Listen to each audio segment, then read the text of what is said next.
I think the most important poets to me were the poets I discovered for myself rather than the ones I was given to read in school. And those were particularly in my teenage years, the Americans and the East Europeans, so people like Miroslav Holub or Czesław Miłosz or Zbigniew Herbert or Robert Lowell and Elizabeth Bishop. I mean, America at that time felt as far away as Eastern Europe, which felt very far away indeed. And I felt like I was reading, even though this was in English or English translation, I felt as if I was reading a different language written by different people in a different world. When I used to write poems all the time when I was a child, and then started to write it horribly seriously when I was a teenager. I mean, really kind of over-egged, melodramatic, dark, deeply ironic and pretentious poems which have all gone where they ought to go, into a deep, dark hole. And I think when I began to understand that the poem has very little to do with the poet in the end, it has when you're starting to write it, but it hasn't once it's become its own thing, that I began to think there was more to do with this than simply spillage.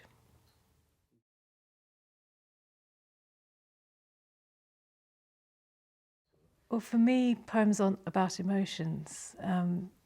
It feels to me that there is something very essential, some kind of experience which I'm trying to make sense of, and I'm also trying to make sense of for the reader, although they'll have very different particulars for that experience. We'll have very different stories and memories and associations, but I'm trying to get down something which will activate in them the same experience. That's what it feels to me. It's almost as if it's about sensation rather than emotion. It feels like trying to provide something with it feels like trying to provide somebody with an instrument almost, rather than a story or sympathy or curiosity or irony or anecdote. It's about, the poet Robert Lowell said, a poem is not the record of an event, it's an event. And I think that sense of activating something in somebody is what matters to me, not how we get there or what I use to do it. And I will, of course, use myself, because if the initial provocation of the poem in me, if the initial imperative isn't there, I will write a well-made poem that does nothing to disturb or stimulate the reader. But if I carry that through into the poem, how I get there may be complete fabrication. It may come out of some truth. But what I want is the truth of that imperative to be conveyed in the poem for the reader.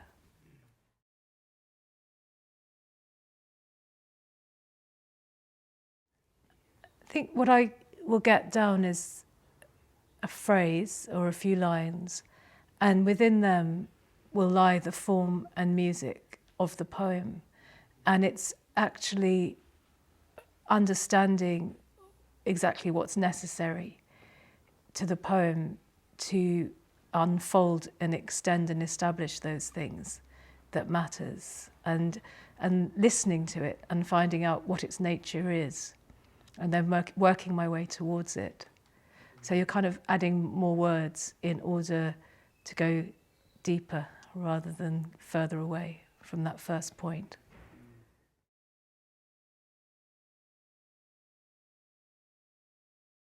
There will be a lot of poetry written that is ignoring people because it's actually the poet attending to the poet rather than the poem.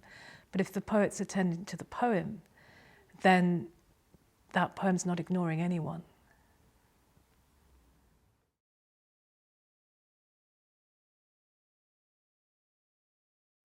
I've just finished working on a book called A Double Sorrow, which is a strange version of Chaucer's Troilus and Cresside, and it's not a translation, it's a sort of detonation of images and phrases in a kind of retelling of the story, but it uses his meter. So it's old and new and all kinds of peculiar things. It's about people arguing themselves and each other into and out of love. And so I wanted to trace the steps, to refract it and to follow through each moment of that happening. So I've broken it down into these tiny things.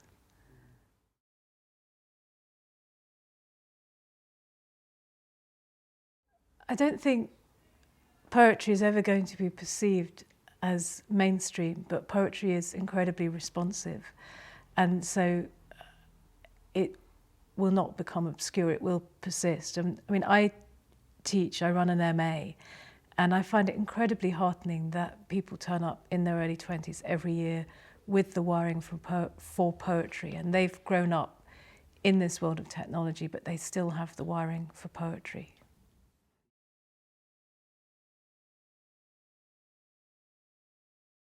Yeah, I've done that. I made a sound work a couple of years ago.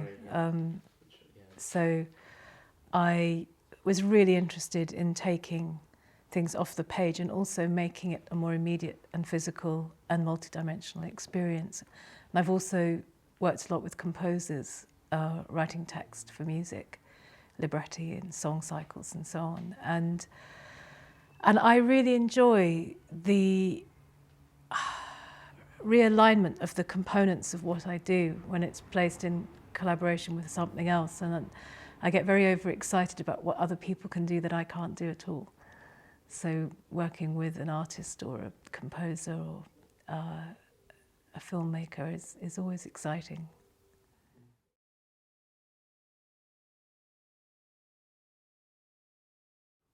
I would say read The Foreign and the Dead and try to work on paper, or at least to read and edit on paper and to read aloud and to just read more than you write and to read people who are nothing like you rather than the people in which you recognize yourself or who you aspire to be. Learn to attend to where the poem comes from in yourself and what to do with that as much as you learn about how to make a poem. And don't be afraid of learning to name the parts, because it's like being a car mechanic or something. You know, you need to say, that's the bit that's gone wrong, and I recognize the noise it's making, and this is how we fix it.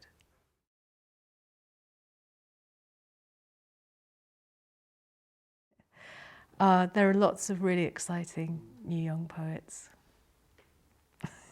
There really are. I think it is a very good time. I think there are all kinds of new responses to the idea of the poem happening, and that teaching, the great pleasure of teaching is that you get to work closely with some of the most exciting new voices in the UK.